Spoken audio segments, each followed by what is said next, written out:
Namo Sang Adi Budaya, Namo Buddhaya. Halo adik-adik, bagaimana keadaannya hari ini? Sehat? Baik, pada hari ini kita akan kembali belajar pelajaran agama Buddha dengan judul Kualitas Dana. Sebelum mulai, mari kita membacakan doa pembuka belajar. Semuanya beranjali. Terpujilah Tuhan Yang Maha Esa. Terpujilah Triratna.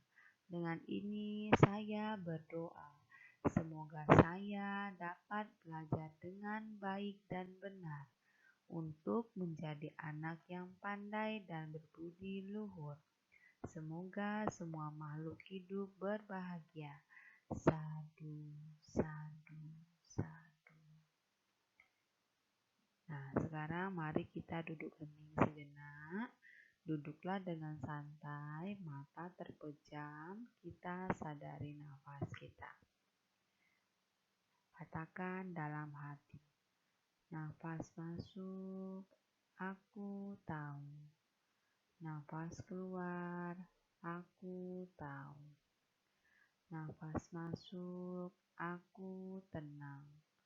Nafas keluar, aku bahagia. Nafas masuk, aku anak yang pandai. Nafas keluar, aku mau belajar.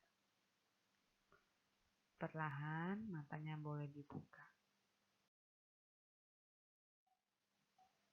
Baik, adik-adik, hari ini kita akan belajar tentang kualitas dana. Adik-adik perlu tahu bahwa besar kecilnya kualitas dana yang dilakukan dipengaruhi oleh banyak faktor. Jadi bukan hanya dilihat dan diukur dari hanya berapa besar harganya, bukan. Jadi banyak faktor atau banyak hal yang mempengaruhi kualitas suatu dana. Ya. Nah, faktor-faktor yang mempengaruhi pahala berdana itu secara umum ada dua. Ada faktor internal dan faktor eksternal. Faktor internal artinya keadaan batin si pemberi dana. Nah, ketika berdana, kita lakukan dengan pengertian yang benar. Kita harus punya keyakinan yang mantap. Kita harus punya kehendak yang tulus. Harus ikhlas, cinta dan kasih sayang, serta simpati. Ya. Jadi kalau kita ingin pahala berdananya besar, yang pertama kita harus lihat dulu faktor internalnya, yaitu dalam batin kita masing-masing. Harus tulus, harus ikhlas, harus penuh dengan keyakinan, harus penuh dengan cinta dan kasih sayang, ya. Oke, yang kedua adalah faktor eksternal. Faktor eksternal ini adalah faktor yang berada di luar atau pengaruh dari luar. Ini contohnya, misalkan bentuk dana itu sendiri apakah benar atau dananya bermanfaat atau tidak untuk yang penerima dana. Dananya bersih atau enggak, membahayakan atau tidak, kemudian dananya tepat waktu atau tidak, kemudian orang yang menerima itu pantas atau tidak. Jadi kalau faktor eksternal ini antara bentuk dana itu pengaruh dari luar. Oke. Pertama, dana berkualitas atau tidak dipengaruhi oleh niat si pemberi dana. Niat dalam memberi dana ada 3 tahap, yaitu niat sebelum berdana, niat ketika atau saat sedang berdana, dan ketiga niat ketika selesai berdana. Kira-kira niatnya harus yang seperti apa nih? Niatnya harus niat yang baik, harus niat yang tulus ya. Jadi jika 3 tahap tersebut dilakukan dengan niat yang baik, maka dana tersebut termasuk dana yang berkualitas tinggi. Dana dengan niat yang baik yaitu berdana dengan rasa yang senang, penuh kasih sayang dan ikhlas.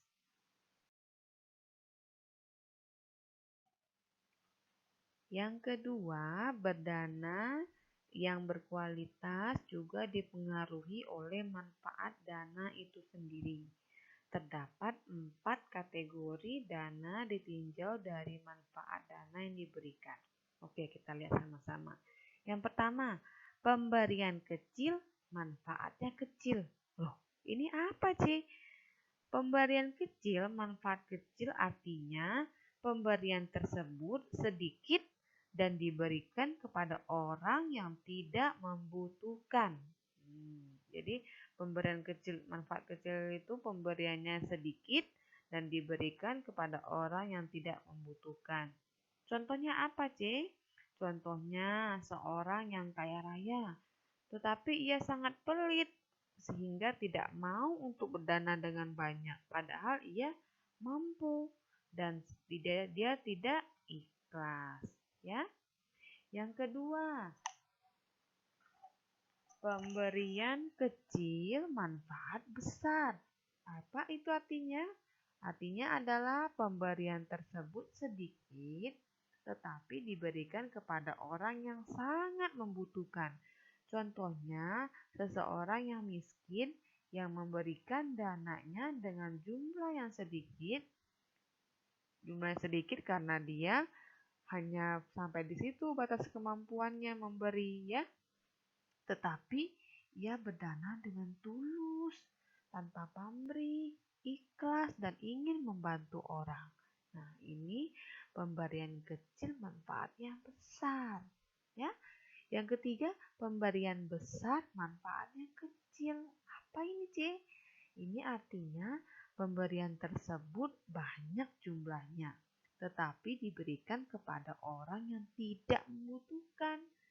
Contohnya gimana? Contohnya orang-orang yang membunuh binatang untuk dikorbankan kepada para dewa. Kan pernah adik-adik lihat ya? Kalau ada di altar itu binatang-binatang yang dibunuh untuk disajikan kepada para dewa. Nah, itu juga nggak boleh, ya. Kenapa? Karena menyakiti makhluk lain. Oke, nah, dan juga tidak memberikan manfaat yang besar, ya. Oke, yang keempat, pemberian besar, manfaatnya besar. Apa ini, C? Ini artinya pemberian tersebut banyak dan diberikan kepada orang yang sangat membutuhkan. Contohnya, seseorang yang punya kekayaan yang banyak, kita bilang hartawan.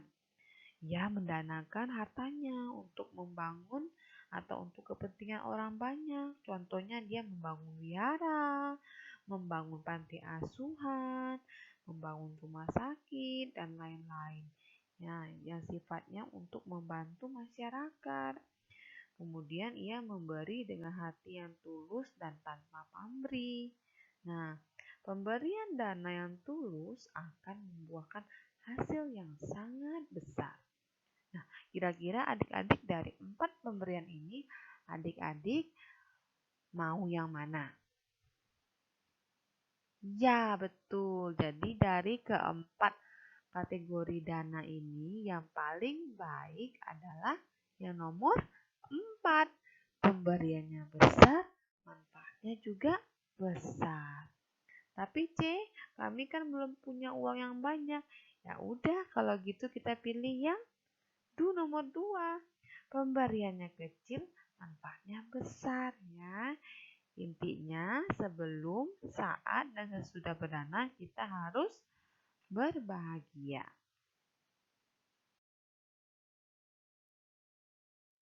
Ketiga, besar kecilnya kualitas dana dipengaruhi oleh barang yang kita berikan. Terdapat 3 kategori, yaitu pertama, berdana barang yang sudah buruk yang kita sendiri tidak mau memakainya. Ada nggak yang seperti ini? Barangnya udah nggak dipakai lagi, udah mulai rusak, udah mulai jelek. Ya udah, daripada saya buang, mending saya kasih orang. Nah, ini contoh yang pertama. Berdana barang yang sudah buruk, yang diri sendiri tidak mau memakainya. Yang nomor 2, berdana barang yang baik sebaik diri sendiri memakainya. Ini contohnya bagaimana nih? Ini contohnya, misalkan kita punya baju. Wah, bajunya sebenarnya kita masih pakai, masih cantik. Kita masih pakai, kemudian tiba-tiba ada orang yang bajunya sobek-sobek.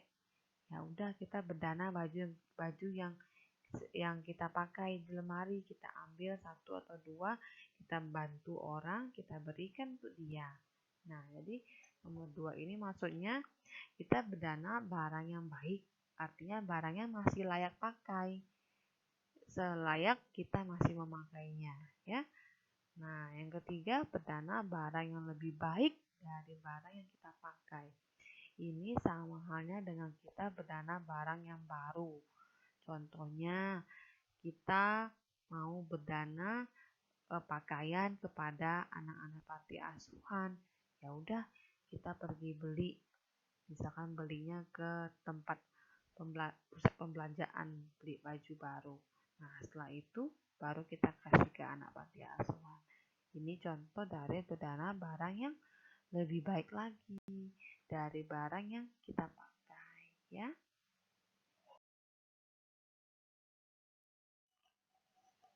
Yang keempat, berdana yang berkualitas dipengaruhi oleh kemurnian pemberi dan penerima dana. Maksudnya adalah, ini ada 4 kategori adik-adik. Yang pertama, jika dana diperoleh dengan cara yang halal atau cara yang baik, tetapi diberikan kepada orang yang tidak bermoral ataupun tidak baik, maka dana tersebut menjadi rendah kualitasnya. Contohnya apa nih? Contohnya kalau misalkan kita punya uang, kemudian kita berikan kepada para preman-preman jalanan yang karena dia ngegangguin kita, ya udah kita kasih dia uang supaya dia ngegangguin kita. Nah, itu juga dana sebenarnya, kan kita memberi. Namun kita memberinya kepada orang yang tidak bermoral atau tidak baik, ya. Maka kualitas dana yang kita berikan itu menjadi rendah. Yang kedua, dana diperoleh dengan cara yang tidak baik atau tidak halal dan diberikan kepada orang yang bermoral. Maka kualitas dana juga menjadi rendah. Ini contohnya gimana? Nih, misalkan nih, para pejabat misalkan mereka korupsi atau mereka mencuri uang. Nah, uang tersebut mereka sumbangkan ke wihara atau mereka sumbangkan ke masjid. Itu juga tidak benar. Kenapa tidak benar? Karena mereka mendapatkan uang tersebut dengan cara yang tidak baik, yaitu mereka mencuri, ya. Ini juga kualitas dananya menjadi rendah. Yang ketiga, dana diperoleh dengan tidak benar atau tidak halal dan diberikan kepada orang yang tidak bermoral. Waduh, ini lebih gawat lagi, ya.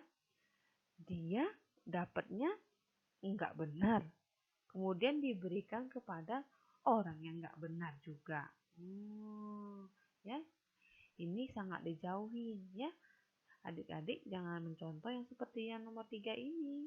Karena kenapa? Dana demikian sangat rendah kualitasnya. Nah, yang terakhir yang nomor 4. Dana diperoleh dengan cara yang benar atau halal dan diberikan kepada orang yang suci atau orang yang bermoral atau orang yang baik. Maka dana demikian sangat tinggi kualitasnya. Ini kira-kira contohnya apa ya?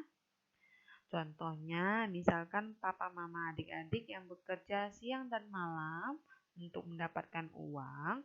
Nah, uang tersebut didanakan, boleh kepada wihara, boleh untuk keperluan sangha, ya, untuk keperluan baik lainnya. Itu adalah tindakan yang benar, tindakan yang terpuji. Maka dana demikian sangat tinggi kualitasnya.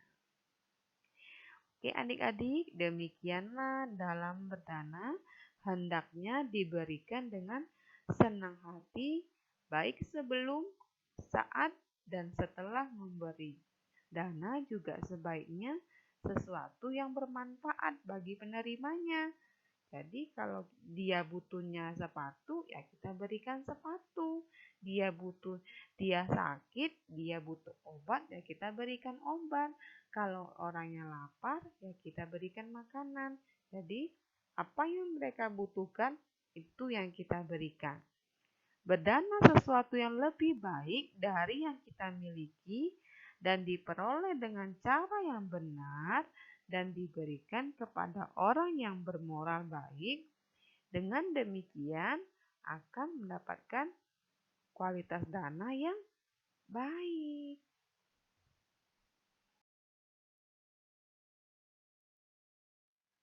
Nah, adik-adik, demikianlah pelajaran agama Buddha pada hari ini. Sebelum Cece akhiri, ini ada latihan untuk adik-adik kerjakan di rumah. Yang pertama, apa saja faktor internal yang mempengaruhi kualitas dana? Yang kedua, apa saja faktor eksternal yang mempengaruhi kualitas dana? Yang ketiga, jelaskan yang dimaksud berdana kecil kualitas besar. Keempat, mengapa berdana hendaknya murni bagi pemberi dan penerima dana? Demikianlah pelajaran agama Buddha pada hari ini. Cece akhiri dengan Namo Sanghyang Adi Buddhaya, Namo Buddhaya.